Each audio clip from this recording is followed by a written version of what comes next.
It's HPR, All Things Considered. I'm Dave Lawrence. Today we have a woman who has worked with some of the very biggest names ever in the music business. A sampling of those would be Luther Vandross, Rolling Stones, Tina Turner, Sting.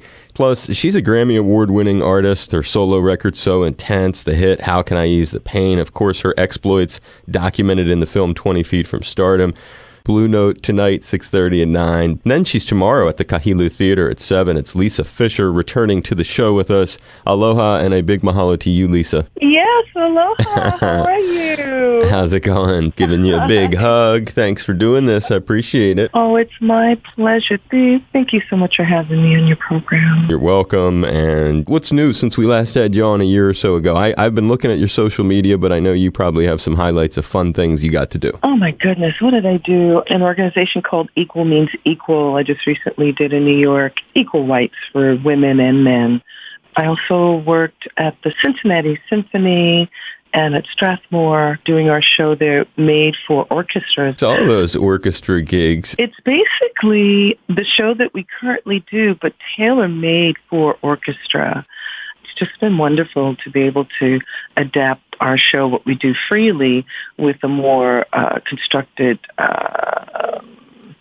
system with the orchestra. That's a good point, because Lisa does a very improvisational show. The two shows tonight will really be different from each other, as will then tomorrow night's show. So to lock it in with an orchestra must be a little bit of a challenge for you. It really does matter, the audience that comes, because we feed off of y'all's energy, you know. Everything is so different in the moment. You've been doing this other thing, too, which I saw was in Paris and Montreal and maybe some other gigs, this the dance-filled production. Oh, my goodness. It's with Alonzo King Lines Ballet out of San Francisco. And his dancers are also classically trained, with the help of Alonzo and with JC and his creative juices and me just kind of going by the seat of my pants. We've created a soundscape for them to move to, because I get to actually be on stage with the dancers and be a part of some of the movement, but in a very manageable way for me. Right. I won't be on toe. I won't be on point. You're part of the show, but they're kind of dancing around you as you're singing. Yes. I guess it's a lot of artists take advantage of with social media is posting interesting flashback stuff throughout their career. And so do your fans, too, really. In fact, one of your fans, this guy John Neff, wrote a few weeks ago, Lisa, it was wonderful to work with you at the Plant Studios some years ago on the Immigrant song by Led Zeppelin with Neil Schon and Narada Michael Walden. And I went looking on YouTube. I couldn't find that. What was that gig all about? It was a recording, actually. I don't know if it ever got released.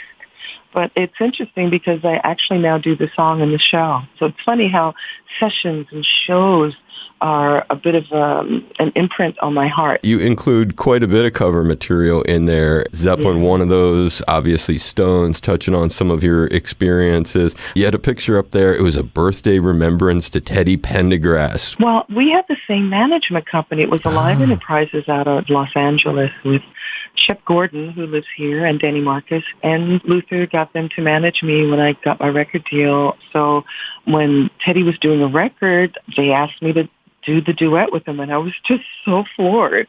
He had had his accident at that point, but he was just so full of life, and his energy was just like nothing happened. You have that kind of way, I bet, of bringing energy out of people, too. And that's part of it might be because you've worked with so many different kinds of people. You have probably learned a lot of different things about how to meld with people or what is a good way to match what they have to offer. Like, for example, one of the artists you're perhaps most known for being associated with, the Rolling Stones. When was the last time you intersected with them? Once in a while, I saw Patty Hansen and Keith and Patty's children. I saw Mick's daughter, both his daughters. I saw Jerry Hall. I haven't seen the guys because, they're sort of spread out. I did see Keith. It's probably been about a year ago, sometime last year. And I always carry them in my heart, so I feel like they're around me all the time. And you interpret their stuff so well, too. You told that great story of first auditioning, I guess, for them a long time ago when you were on with us before, but one that you never talked about, saw it again on your social media, flashing back to your early work with Dee Dee Kennebrew of the Crystals and your first time visiting Amsterdam, you said, with her. What a way to learn, huh? Backing, again, people like that. It's been amazing. I mean, I had gone to see a reader in the village. I was with a bunch of friends, one of those psychic reading places. But the woman told me that I would cross water before the year was through, and she had told me this in the summertime. And I was like, yeah, sure. I never had a passport. I'd never been out of New York. I'd never crossed water. So I ended up looking in a magazine called Backstage in Showtime, and there was an audition for the Crystals. And so I went to the audition, and I met Dee Dee, and I sang for her, and she hired me right on the spot.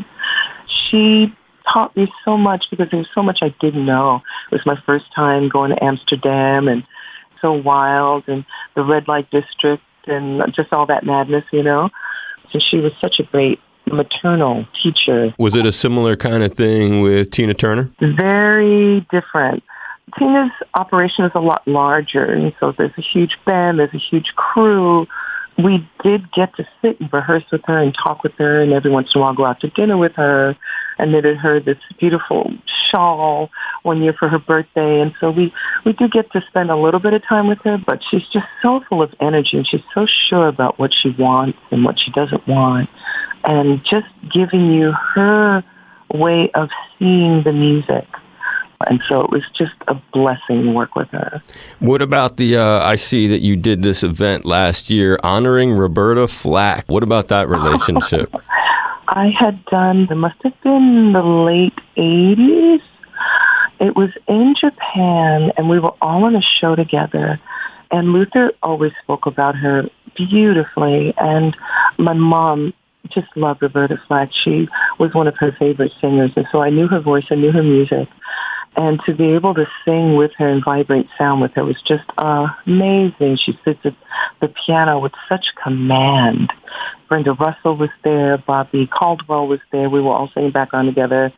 It was with Lee Ritenour. He brought us out there. Oh, wow. The guitarist. Yeah. It was wonderful. Yeah, he's smoking. Again, this is Lisa Fischer. She's at the Blue Note tonight, Kahilu Theater tomorrow, and all of it kind of shows in her concert because the various ways that she's plugged into all these different other people's careers and made them sort of her own, she shows off during the course of the concert. And there's such diversity because we didn't even mention some Sting, Bon Jovi. I was looking at this video, in fact, of you. You're playing in front of like 80,000 people. It's Wembley Stadium with Bon Jovi. It was one show, so it was Seal and God, I think it was Tony Braxton was on the show.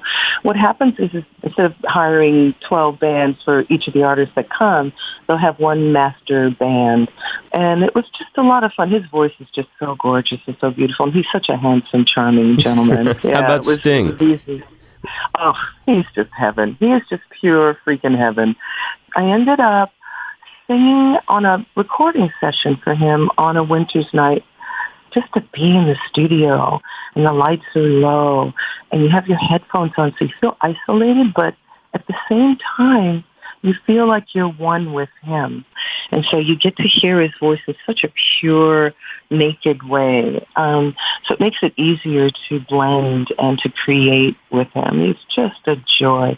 He's so serious and so, oh God, he's so dedicated to what he does on a deep spiritual level. I can't imagine, though, that you have a difficult time doing any of this stuff after, if you can just imagine the career this woman has had, going on stage in stadiums, having to do Gimme Shelter right next to Mick Jagger night after night.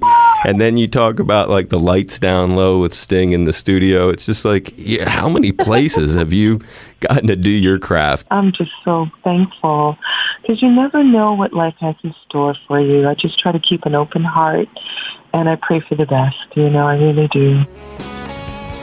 Tonight at 6:30 and 9 at the Blue Notes. Tomorrow at 7 at the Kahilu Theater. Huge thrill to have the one, the only Lisa Fischer returning to All Things Considered, our very special guest. Always a lot of fun and always brings out such positive energy. And who knows what you're going to be doing on stage. Thank you so much for taking some time for us, Lisa. I really do appreciate it. Oh, I do too. I appreciate you. Thank you, Dave.